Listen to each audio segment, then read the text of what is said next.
rough out. Wind's picking up again. No rain yet. Probably hear it howling. Typical Scotland. This track I'm on now is supposed to stop, but it looks like it continues and it's not on the map. So I've got to follow it now. It's there, so I've got to follow it.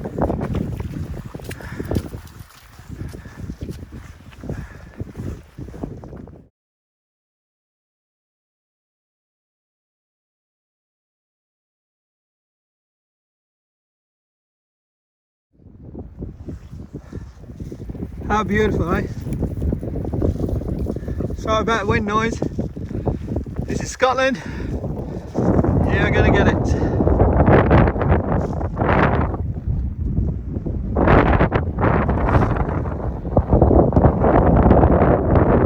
Trust me, they're big. You wouldn't want to fall off them, put it like that.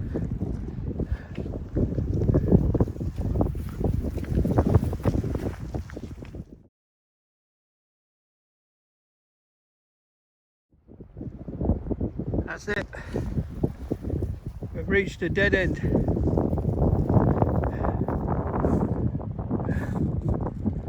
There's only one way to go, over there. No, that's for another day. Beautiful. Very wild.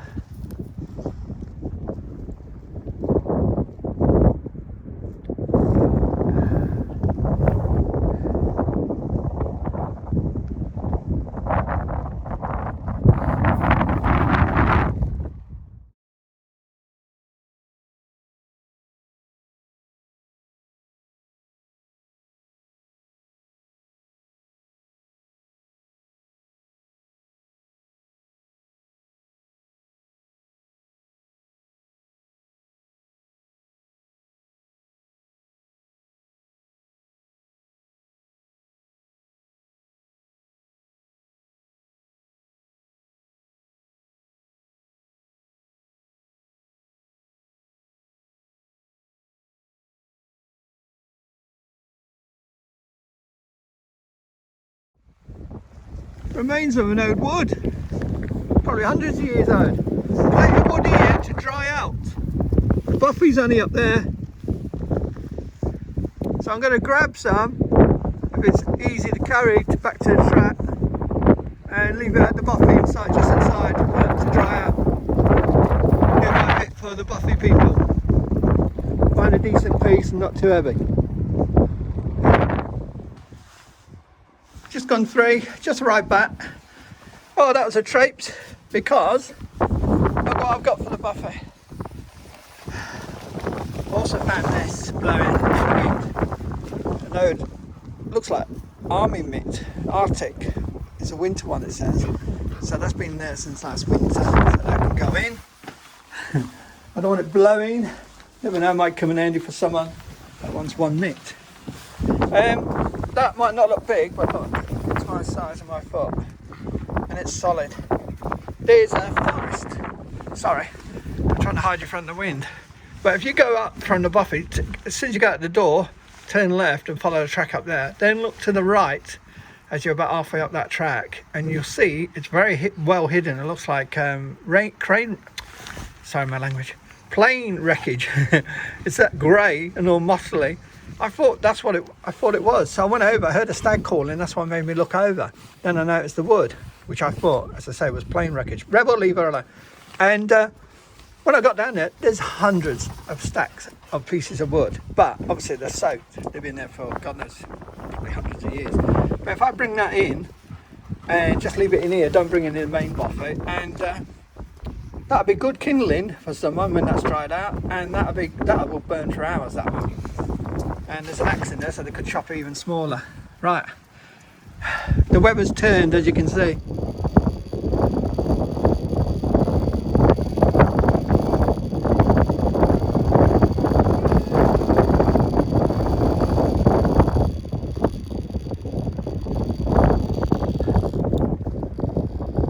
It is picking up. Looks brighter on there, it's not as bright as it looks on the video.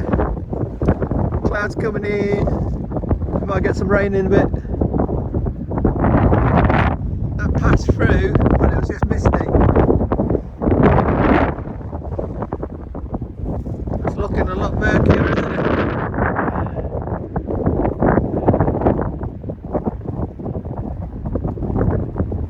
Definitely chilly.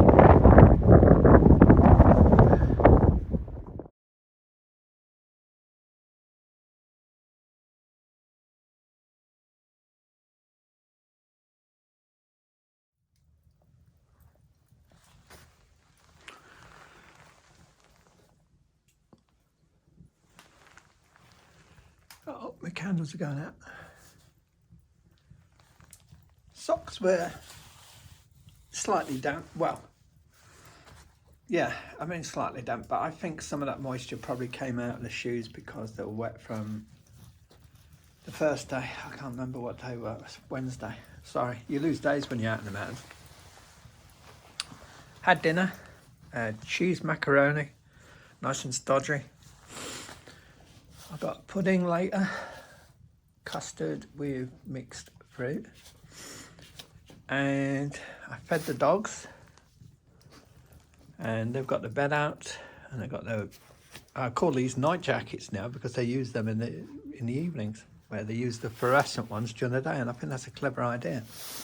They don't get these mucky, and these have got a lovely warm lining. I took them off this morning, and you should have felt the heat underneath when I took them off. And as you can hear, it's been raining for the last half hour off and on, which is per plan. You could see it coming in today, the weather front.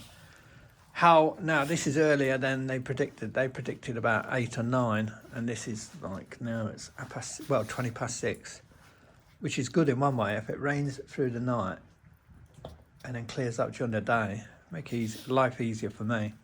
Because it still be boggy and the ground will still be wet and the rivers will still be swollen, but at least we won't be pushing in the pouring rain. Or should I say, I won't be pushing in the pouring rain. Just makes life easier. But we shall take it as it comes. I've left some candles up there. I don't know if you can see, I've got some fire starters. I'll show you later. And, well, I'll show you now, to be honest. Stay there, you two. I've got some, this I got on Amazon. It's brilliant stuff for starting fires. You get a big box of it. And I just bag it up and it stinks of paraffin or something. I don't know, some kind of fuel. And it's got probably straw or something wrapped around it. But they're lovely nuggets, you know what I mean? And I've got also some fire starters there. I'll leave some of them and I'll leave some of them because I won't need all that for the other one, knocked down. I've got some more candles to leave because I don't, and there's plenty of candles here. There's nothing in the cupboards. My gas is running low on one. There's a full canister there. Look, it's not a screw on. It's a push on. Shame. Wouldn't it be good? That's a good idea thinking of. Take a nozzle, if it's light, that fits all, you know, clip-ons. That would be a good idea. So I might think of that. Rubbish bag full of rubbish, which will be taken out. We never leave anything. I'm hoping this camera's not shining. Probably is. I'll show you some of these photos that are hanging up of the area.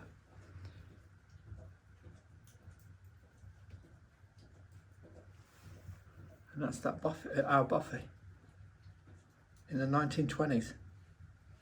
But it did fall to ruin. And I think that's the guy either owned the area at the Bothy or family. Donald McLean. He owned the estate, the Coire Mor Valley. I can't pronounce it. But what's interesting, and I'll go back to in a minute, is I'm hoping that light's not shining. It is. Sorry, it's the flash on the camera. That's the Bothy being as it was. It fell into disrepair and like a lot of outbuildings. I think it just had one little small. And there's them building it, you know, in honour of Magoos, the guy lost his life with his friend in a helicopter crash, working for the UN in Kosovo. And there's them doing it up. There's it more or less finished how it is today. And that was June and October 2002.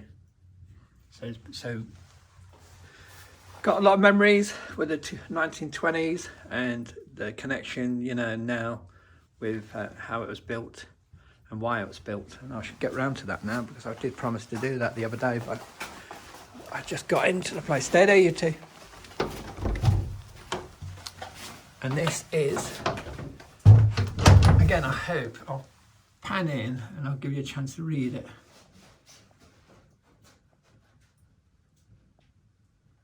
You can pause the screen and read.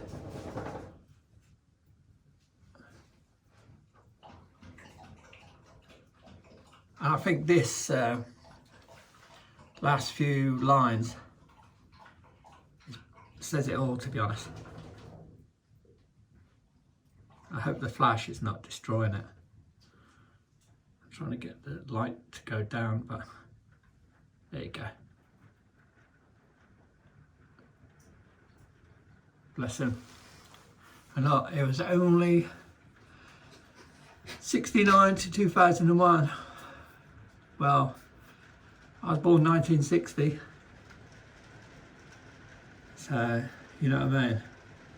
I won't work the years out, but he was young. And the rain is coming down. Rebel, why aren't you lying down? He's snooping around my rubbish bag. Lie down, plants. Yep, heavy rain, so we know what we're in for tomorrow, I think. Oh dear. Got there. Outside jackets drying. Rebel won't be wearing his because he'll be wearing the pack tomorrow, but Stella will be wearing hers. I don't care about it being dirty and all that. It can be clean when we get home. Resting's drying out. I didn't need to cook with that tonight. I had dehydrated. As I say, I do like that cheese macaroni. I had the large portion of something to eat, and oh, is it stodgy? Rebel, please. You're taking it too far now. Look at him. Don't you get on your nerves, Stella? You get on my nerves. So I've got that giant, I don't know if you can see it. This is the driftwood, not the one I brought in. This is one that was in there, just in the doorway. When I got here, it's giant. I don't want to touch the normal logs as much as possible because I want to use odds and ends, and I've got some coal here as well to get it going. But it's going pretty well, to be honest. So I've used all my wood, which I tried as again, as I say, the other wood and stuff in the other bothy's not been touched. I haven't even gone in there. I only just put my head in and look at it a couple of times. But I'm trying to stay off that wood and leave it for someone else because there's going to be other people coming in the next few weeks and it's going to be cold, it's going to be wet, it's going to be miserable, and they're going to be stuck, especially if they've come down the mountains and they've only got a little bit of wood. So I'm doing my best, trying my socks off, trying my best, keeping out at distance because I don't want them shrinking or melting or anything like that. Rebel, enough. He's still licking her back. He'll make it sore. And just enjoying the evening. So, perfect evening in a buffet after a perfect day. Rebel, I said enough. He's been a little bugger today. As I say, when we first went out, they were excited, but Stella was fine. She wasn't doing anything stupid, but he ran straight into her. He caught her front leg. They kind of entwined, and she yelped, sorry. He knew he'd done wrong. She snapped at him, which she never does. And then she was limping for a few seconds. I was like, oh no, please don't. And that's all because he's been a bit silly. Young dog, male. Male's always the silly ones, trust me. I've got my flash on, I don't know why. So turn it off. So that's about it. I'm just relaxing. As I say, socks weren't too wet. These boots, these Adidas 510s, I cannot say enough. They're trail cross. That's where I just see the name there. I knew they would trail something. They are absolutely brilliant. Yeah, they're going to let water in because they've got like screen on the front. I mean, don't forget, these are for cycling, you know, on your trail bike or something. But combined with,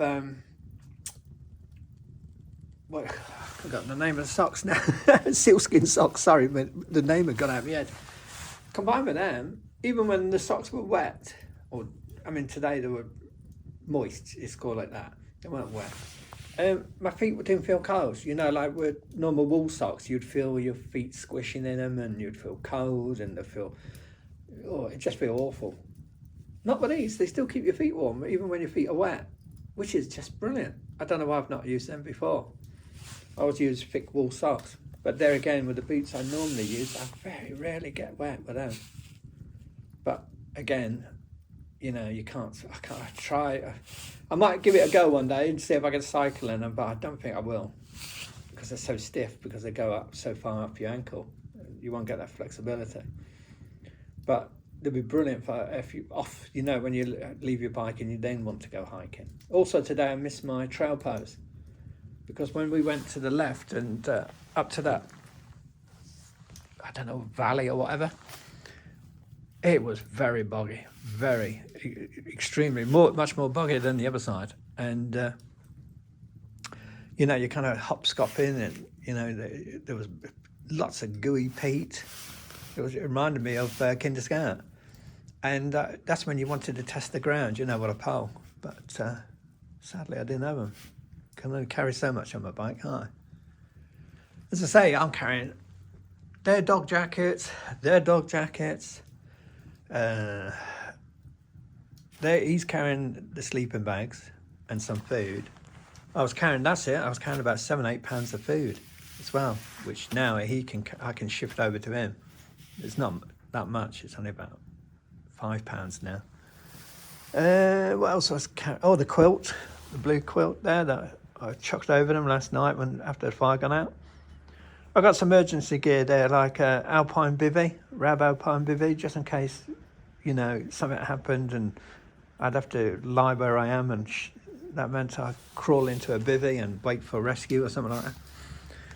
Obviously, you always bring a tent and anything you need for a tent. And as I say, I had a hot stove, because you could get to one of these Bothies, it could be full, the roof could have blown off, you know, they could have been locked. I've got to Oban Bothy, remember once? And even though it should have been open, it wasn't open. Everyone was COVID panicking, you know what I mean? So they kept it locked. So you've got to bring all them extras, you know.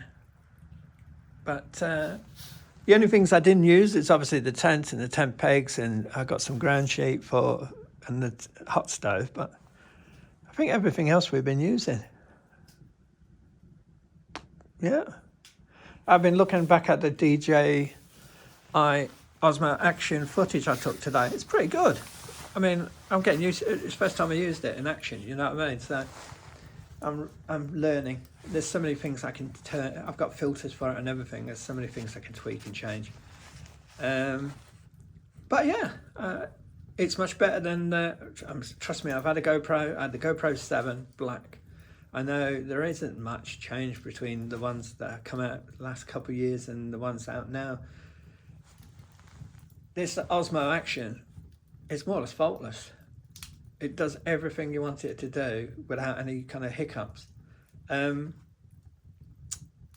can't say that about the GoPro. It was freezing, it was turning itself off, and I thought it was me, but if you look on the reviews, everyone's saying the same. And trust me, the batteries were draining so quick, the transferring of files took forever, and if you're out in the cold and you try to use it, it just refused to work. It would do all kinds of failures and faults, and the batteries would just drain in a couple of minutes. So it's just nothing but aggro. But this Osmo Action, turn it on, it works. Turn it off, it turns off. You can do the voice commands. I found sometimes with the wind or whatever, it won't hear your voice command. That's common sense, you know, because it's getting all this out with background noise. But apart from that, not a fault on it. Nice and light as well with a stand. I've got I don't know, it's got a little stand, and there's also a hand you can hold it as a cradle when you're filming. Lightweight, perfect. Not even a third of the weight for the DSLR and the lens. And doesn't fog up or anything. You can video in any condition. And it fits on the front of the bike. I was looking at the footage on the front of the bike. It's come out brilliant. So, top marks for that. Top marks for the boots. I can't fail them. I mean, the conditions, they're not made for the conditions I've been taking them through, and yet they've been doing well. The underneath, it's grippy enough. It's great on rock. I was surprised how good it was on rock. And they're okay for walking on moorland and all that, because they got that support around the ankle, and they feel a bit higher than they are. The only thing I found they skate on is the peat mud, you know, when it's very slushy, and you'll sometimes, you know what I mean, your leg will slide. But to be honest, most boots would do that, you know what I mean, because it's just like walking on porridge. And them gaiters with the boots, even though they're cheap, old, I think they're years out, them gaiters are, the straps are long gone. They work brilliant. It kept my feet, look, there's just a little bit of stain in there. But look how clean my trousers are. And they're only damp on the edges, the trousers, where the water's obviously seeped up underneath the gaiter. So, and also when you're cycling, it keeps everything there from being snagged on your pedals or on your chain or anything like that, you know what I mean? So you're not going to catch anything and end up wrecking yourself in the bike. So they worked out 10 out of 10. So I did think of over socks, but the overshoes, sorry, that go on around the boots. But the problem is they have something on the bottom, and they were just shred with the teeth on the flat pedals.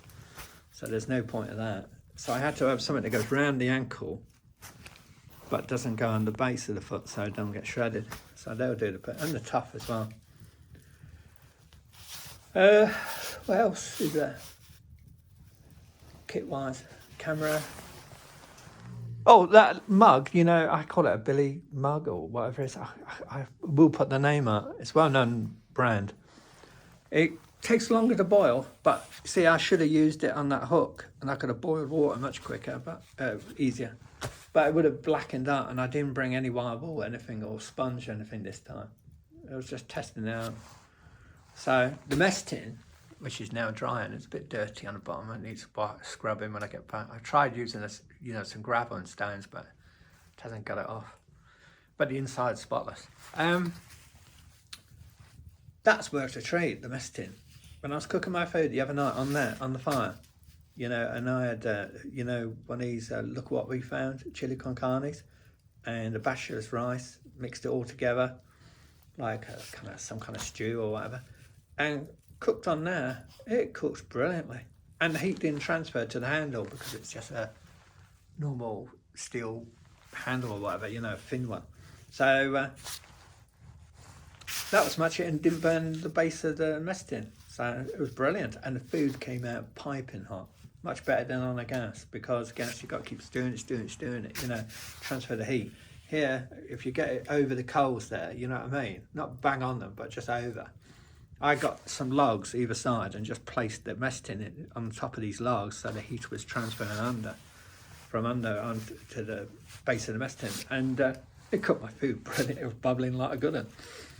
So that's a definite bring, even though it is extra weight, but it's going in one of the bags at the back, pannier bags with the food. If it was winter, I wouldn't bring a water filter. I'd be using water purification tablets. Reason for that is the filter head would freeze. This weather is about getting to the limits, you know what I mean? Here in this room here, it's nowhere near freezing. But don't forget, if you're cycling and it's got water contained in it because you've been using it, it'll freeze in your bags, and that's no good. So that means you have to kind of carry it in a plastic bag in your pocket or something like that to keep it warm, so it doesn't freeze. But the problem is then you've got all that hassle if maybe it starts dripping out, or, you know, bulky in your pocket. You don't want that, do you? So As I say, the only thing I miss is my poles, hiking poles. We'll see in the future if I can strap them to the front or something and take them, because when I go hiking, I do miss them. Just nice safety, security. Nicole made a big difference last night, and I put a little bit on a minute ago, and that's made a big difference to the fire. The logs I brought were brilliant. They burnt really well. The little bit I used, I used a couple of logs off there, but I used the stuff that was out the front door. That someone had left that's not wet, but they found it. And that took a bit longer to burn and smoked a bit more, obviously, because it's been wet. Right, I better get a candle up there, because otherwise we'll be in the dark. There's only one. I've got plenty of candles, so no, as I say, I'll leave about 2 or 3. So there are plenty of candles, plenty of wood, and some fire starters, and some what's the other ones called? Firelighters, isn't it? Miniature firelights. The necessary things, the most important things, isn't it? Food you normally bring up yourself, and you have your own taste. But the most important things is some light inside the buffet, but most of all is heat. And it can be a pig to get a fire started. There's a lot of little chopped wood in there I haven't touched because I haven't needed, because I've had a fire starter. So again, it'll be okay for people coming. So that's about it. All my kit's drying, or dried. They're drying. And as I say, the boots are not a problem. As long as the socks are dry, you won't feel the damp through the boot. They seem to do the job like they say they do. First time I used them, well impressed. See, they're dry now. More or less dry. Swap that round. That one's a bit damp, that one ain't. As I say, you've got to be careful because the materials are made of. If you have them too close, they'll start singeing or melting. Right, I better leave you. I've been rambling far too long. Right, see you later probably.